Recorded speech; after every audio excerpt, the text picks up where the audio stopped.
Tembo, bonjour. Bonjour. Pourquoi votre appel des coordinateurs provinciaux et diocésains à repenser l'éducation intervient au début de cette année scolaire 2020-2021? Qu'est-ce qui a provoqué ces soucis majeurs? Merci, mes chers journalistes. 3 choses peut-être à dire. D'abord, c'est devenu comme une tradition dans le diocèse de Boudjala. Avant de commencer une année scolaire, nous évaluons l'année terminée et alors, après l'évaluation, nous nous projetons dans l'année à commencer. Donc, il s'agit d'une tradition. Nous faisons chaque année une réunion avec les coordinateurs diocésains. Mais cette fois-ci, j'ai appelé aussi les coordinateurs provinciaux parce que, donc c'est la deuxième chose que je vais dire, j'ai eu l'impression, pas seulement l'impression, mais le grand sentiment que l'année qui vient de se terminer, l'année 2019-2020 a été une année bâclée par rapport à l'enseignement primaire et secondaire, surtout de nos élèves, de nos enfants. Il fallait donc un lieu où nous évaluons cela et nous discutons cela. Voilà pourquoi c'est la deuxième raison pour laquelle j'ai appelé les coordinateurs diocésains et les coordinateurs provinciaux. La troisième chose, c'est que j'ai senti quelque part que nous devons repenser, comme vous avez dit, notre façon d'éduquer. Parce que mon sentiment comme pasteur, c'est que l'enseignant n'est pas pris en compte suffisamment. Et aussi, l'enfant n'est pas mis au centre de l'éducation. Voilà des questions très importantes pour moi, sur lesquelles nous avons discuté pendant toute une journée avec les coordinateurs diocésains et les coordinateurs provinciaux. Merci, Monseigneur, pour cette réponse. Alors, est-ce la même motivation qui vous avait porté à scinder, ou plutôt à éclater notre coordination en 4 coordinations diocésaines? Votre vision de l'éducation se voit-elle consolidée davantage? Merci, monsieur le journaliste. Scinder les coordinations, nous n'avions qu'une seule coordination avant. Et comme vous le savez, nous avions plus de 600 écoles. 600 écoles, c'est énorme pour une seule coordination. C'est la première raison pour laquelle j'ai pensé éclater cette seule coordination en 4 coordinations. Donc, comme vous le savez, nous avons maintenant 4 coordinations et une conseillerie résidente à Bomongo. Et nous pensons même maintenant peut-être créer une autre conseillerie à Mankanza. Eh bien, l'autre mobile, c'est que avec 600 écoles, vous comprenez bien qu'un seul coordinateur, pour un seul coordinateur, sera difficile de faire la visite et de maîtriser une pléthore d'écoles comme nous en avons. Voilà, j'ai voulu une mesure de proximité, que les bureaux coordinateurs soient plus proches des enseignants, plus proches de la population, plus proches des familles. Voilà pourquoi nous avons éclaté notre seule coordination de plus de 600 écoles en 4 coordinations. Alors, vous me demandez si en un an, je peux déjà dire que cet éclatement rencontre un peu mon souci. Je ne saurais encore le dire maintenant. D'ailleurs, un de mon mobiles pour lesquels nous avons convoqué cette réunion, c'est pour évaluer la première année de service de ces 4 coordinations diocésaines. C'est donc cette évaluation que nous avons faite pendant cette réunion. J'ose croire que dans l'avenir, la proximité va aider justement à consolider notre vision de l'éducation dans notre diocèse. Merci Monseigneur. En fait, c'est l'esprit même de la décentralisation au niveau national qui est descendu dans votre église locale, le diocèse de Bidiana. Alors, de temps en temps, vous prenez et repensez l'éducation dans le diocèse de Bidiana.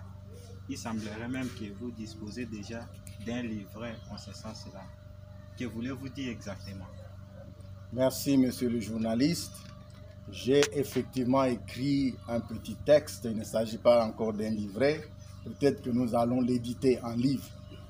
Mais j'ai un texte de 9 pages où j'ai énoncé mes idées sur la formation, sur l'éducation de nos enfants qui doivent être les responsables demain, les responsables dans l'Église, les responsables dans notre pays. Mais comme je viens de le dire, j'ai toujours l'impression que quand nous parlons éducation, nous parlons de coordination, nous parlons des préfets, nous parlons des directeurs, nous ne parlons pas assez de l'enfant qui doit être au centre de la formation, qui doit être au centre de l'éducation. Donc je prône une éducation dans laquelle l'enfant est au centre. Qu'on parle plus de l'enfant, l'enfant c'est le sujet de l'éducation, j'allais dire même sujet et objet de l'éducation. Et dans ce sens-là, je prône aussi la collaboration interdépendance. Collaboration et interdépendance entre la famille et l'école. Et ce point n'est pas assez souligné dans notre éducation, dans notre diocèse. On a l'impression que les parents envoient l'enfant à l'école et ça ne leur dit plus rien. Non. Les philosophes qui ont parlé de l'éducation, les sages qui ont parlé de l'éducation ont dit que les parents doivent être les guides de leurs enfants. Ça veut dire ils doivent être un peu comme les leaders, doivent être un peu comme les stars, les gens à imiter. Les enfants doivent imiter leurs parents. Ça veut dire, à la maison, c'est une éducation aussi. À la maison, c'est la première éducation, c'est la première, éducation que les parents donnent. Et l'enfant est déjà encadré à la maison. Quand il part à l'école, eh bien, c'est un enfant encadré à la maison qui a un guide éclairé, qui a des guides éclairés, les parents. Rentrer à l'école, et là, il y a l'enseignant. L'enseignant, c'est comme un potier. Ça veut dire quoi? C'est lui qui donne la forme à l'enfant, qui va devenir responsable demain. Et alors, c'est un rôle très important. Mais pour qu'il le fasse bien, il doit être en contact, en collaboration étroite avec les parents.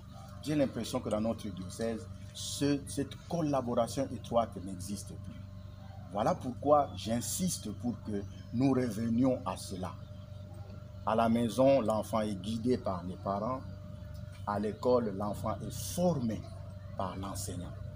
Et alors, par ricochet, l'enseignant aussi doit devenir aussi une figure centrale. J'ai l'impression que l'État a négligé l'enseignant. D'ailleurs, vous le savez, beaucoup de nos enseignants ne sont pas payés. Les NU, les NP, ça vous dit quelque chose, n'est-ce pas, mes chers journalistes? Ça montre que le système d'éducation de notre pays a négligé l'enseignant. Et je voudrais que nous, dans le peu de moyens que nous avons, que nous replacions l'enseignant au centre de l'éducation. Mais l'enseignant ne peut pas faire seul, il fait avec les parents. Ça veut dire que nos structures d'éducation doivent être ensemble avec les parents pour une bonne éducation intégrale de l'enfant. Voilà, Excellence Monseigneur, nous avons suivi au début de cette année donc son éminence, Frédéric Ambongo, l'archevêque métropolitain de Kinshasa. Il a dit dans son discours ou dans un homélie comme ça que tout enseignant de l'école primaire doit être obligatoirement un adepte de l'Église catholique. Comment vous avez accueilli le message ici dans le diocèse de Boudjala. À quand l'applicabilité de cette décision qui est venue au niveau de Kinshasa? Merci, monsieur le journaliste. Son Éminence, le cardinal, n'a fait que rappeler les ABC de la collaboration entre l'État et l'Église catholique. De fait, dans la Convention, c'est cela. Peut-être qu'il a durci un peu le ton pour que nous essayons de prendre ces problèmes à bras le corps. Effectivement, dans notre diocèse, nous avons au niveau de l'école primaire beaucoup de nos frères qui sont des membres d'autres églises qui ne connaissent même pas, j'allais dire, la foi catholique, qui ne connaissent pas la foi chrétienne ou la foi catholique en l'occurrence, qui sont des enseignants qui doivent, comme je viens de dire, donner la forme à nos enfants. C'est impossible, de fait. Mais comme pasteur de l'église Famille de Dieu qui est à Boudjala, je ne vais peut-être pas tout de suite dire qu'il faut le faire sortir brutalement. Non. Je crois que nous devons nous entendre. Ceux qui sont avec nous doivent respecter notre identité de catholique. Ça veut dire quoi? Ça veut dire qu'ils doivent participer à toutes nos activités comme catholiques parce qu'ils sont enseignants dans des écoles catholiques. Ils doivent respecter ce que le représentant légal et les prêtres et les pasteurs qui sont dans notre diocèse préconisent pour la formation morale et la formation religieuse de nos enfants. Sans cela, nous n'allons pas nous entendre. Alors, s'agissant du problème même, pourquoi y a-t-il beaucoup de nos frères qui sont d'autres religions, d'autres foi, d'autres cultes dans nos coordinations et dans nos écoles? Je crois que nous devons remonter à 20, 30 ans, 40 ans avant. Je crois que c'est nous-mêmes les responsables, l'évêque en premier lieu peut-être, même si je n'ai pas été là, vous le savez. Oui. Mais les coordinateurs que nous avons eus avant, peut-être que c'est leur responsabilité. Comment se fait-il que eux qui signent les commissions d'affectation n'ont pas su que nos frères là ne sont pas des catholiques? Il y a donc une question, un point d'interrogation là-bas. Nous devons revoir notre façon de diriger nos institutions d'éducation, spécialement la coordination. Notre façon d'engager l'enseignant, d'engager les préfets, d'engager les directeurs. C'est notre responsabilité. À partir de maintenant, je lance un appel à tous nos coordinateurs diocésains de faire attention à ce point-là. Il ne s'agit pas de faire entre son frère ou sa sœur ou son cousin ou je ne sais pas, un membre de famille, tout simplement parce qu'il est membre de famille. Il faut voir de quelle foi il est, de quelle église il est. Est-ce qu'il est capable de donner un cours de religion à nos enfants? Est-ce qu'il est capable de transmettre la morale catholique à nos enfants? Voilà le problème. Je pense que c'est la responsabilité, la pierre est lancée plutôt à nous-mêmes pour essayer de rectifier cette affaire-là. Je crois que ce n'est pas en chassant, entre guillemets, nos frères directement maintenant que nous allons résoudre le problème. Il faut prendre le problème en amont, au moment où nous accueillons, où nous engageons nos enseignants et nos chefs d'établissement. Mais ces enseignants sont payés par le gouvernement, Excellence Monseigneur. D'accord. Les écoles et la population, les enfants sont les enfants de la nation. Oui. C'est clair. Mais l'État dit que nous sommes des partenaires. Voilà. Il nous demande comme gestionnaires de gérer ces écoles. Donc ils doivent nous permettre de gérer les écoles comme des catholiques. Et nous avons des valeurs évangéliques à transmettre à nos enfants. Rien à faire. Là, ce n'est pas à négocier. Voilà tout. Donc l'année prochaine, il n'y aura pas un enseignant d'autres religions dans des écoles de catholiques. Je n'ai pas dit cela. J'ai dit que nous devons, comme je l'ai dit, nous devons commencer à résoudre ce problème en parlant, en nous mettant sur une même table avec nos frères protestants ou kimbanguistes ou d'autres religions pour qu'ils respectent notre identité. C'est ça la condition. Si notre identité n'est pas respectée, c'est la même chose dans nos formations de la santé. Il y a tellement de gens qui viennent d'autres religions et d'autres foi, d'autres dénominations, qui respectent notre identité. Et s'il faut signer un contrat avec eux, on va le faire. Voilà. Excellence, Monseigneur, je sais que vous êtes membre de la Cinco. Nous avons suivi autrefois sur les médias, le pape a autorisé, selon certains médias à travers le monde, le mariage de deux personnes de même sexe. Comment vous avez accueilli ce message, Excellence? Non, monsieur le journaliste, je rectifie. Le pape n'a jamais autorisé. Oui. D'ailleurs, je vous dis que le pape n'a pas parlé ex cathedra, ça veut dire comme successeur de Pierre. Non, il n'a jamais parlé ainsi. Et je ne sais pas si c'était même dans une interview avec un journaliste ou quoi. De toutes les façons, il a dit ceci. Au fort civil, il y a le fort interne, le fort de la foi, ainsi de suite. Il y a donc, on peut parler du droit canon, ainsi de suite. Et dans la foi catholique, il n'a jamais parlé du mariage d'ailleurs. Il a parlé du fort civil. Ces gens-là ont besoin d'être acceptés comme des gens qui ont le droit de former une famille. Voilà ce qu'il a dit. Donc c'est au fort civil. C'est le souci d'un pasteur de ne pas rejeter une partie du troupeau du Seigneur. Même s'ils ne sont pas, j'allais dire, ils ne respectent pas la loi catholique ou le droit canon ou le mariage.